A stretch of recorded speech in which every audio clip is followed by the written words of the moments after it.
Olá galera, tudo bem com vocês? Aqui quem vos fala é o professor Raul Biapina e vamos agora à solução de mais um item, o item número 130. Vamos a ele.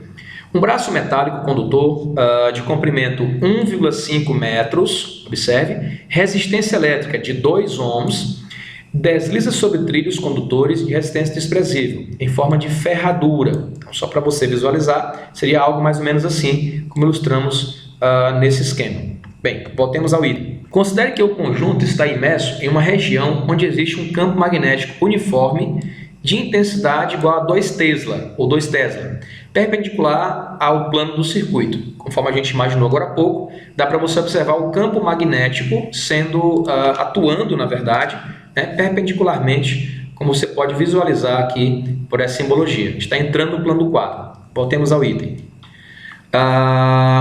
O mecanismo externo exerce uma força, olha só, uma força F, fazendo o braço deslizar sem atrito com uma velocidade constante de 14,4 metros por segundo. Bem, é importante ressaltar que essa velocidade de 14,4 metros por segundo, se nós dividirmos por 3,6, facilmente encontramos uma velocidade de 4 metros por segundo. Tá? Pois bem, vamos ao comando do item. O módulo da força exercida pelo agente externo vale em newtons quanto? Vamos então à sua solução.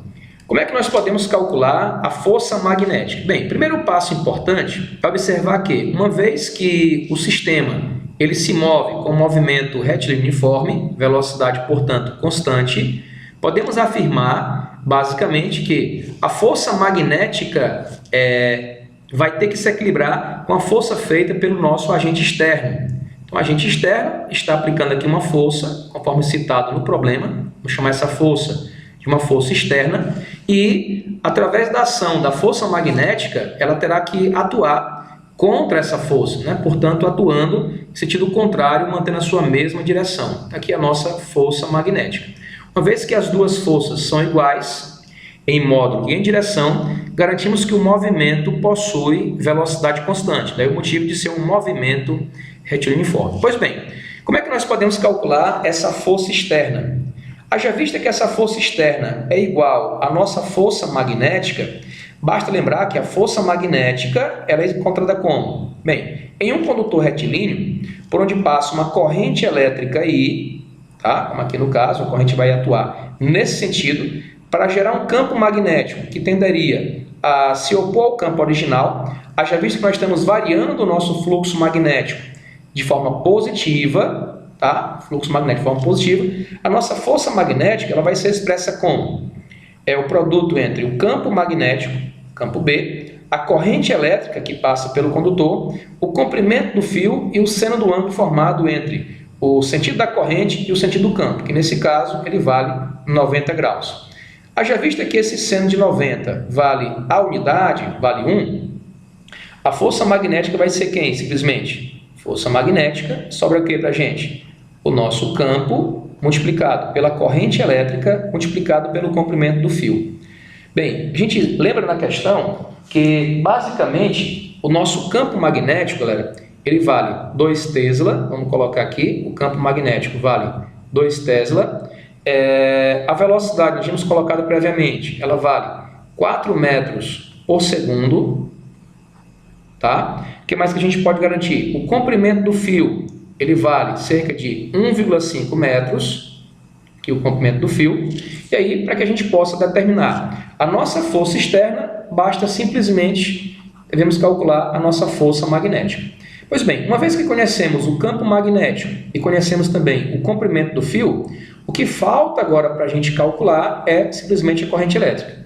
Como é que a gente pode então calcular essa corrente elétrica? Bem, lembramos que a corrente ela vai ser encontrada pela razão entre a nossa força eletromotriz induzida no circuito e a resistência elétrica. Essa FEM ela é facilmente encontrada através do princípio da indução de Faraday, multiplicando 3 parâmetros, quais sejam o nosso campo magnético, o nosso vetor velocidade e também o comprimento do fio. Tudo isso é só dividir, então, pela resistência elétrica. A resistência fornecida no circuito, foi resistência, no caso, de 2 ohms. Só para lembrar aqui também a resistência, vou colocar aqui, ela vale 2 ohms. Muito bem, então uma vez que nós queremos calcular a nossa corrente, É só dividir, então, o campo, produto do campo, velocidade, comprimento.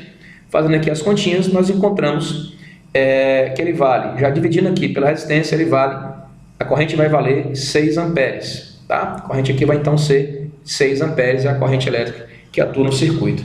Pois bem, uma vez que nós temos a corrente no circuito, sendo de 6 amperes, fica agora bem simples calcular a nossa força magnética.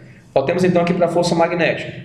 A nossa força magnética vai ser expressa como produto, vamos lá, campo magnético nós temos de 2 Tesla, a corrente calculada, conforme agora há pouco nós frisamos, foi de 6 amperes, e o comprimento do fio, conforme nós já possuímos, ele vale 1,5 metros. Então, substituindo aqui os valores, é só fazer a continha de cabeça, você encontra basicamente cerca aqui de 18 newtons. Então, a força magnética vai ser, no caso aqui, uma força de 18 newtons. Tá? Com uma força magnética vale 18 newtons, podemos garantir que a nossa força externa também vai ser de 18 newtons. Então, voltando lá ao item, podemos garantir que a resposta correta para essa questão vai ser o gabarito que nós encontramos na letra D.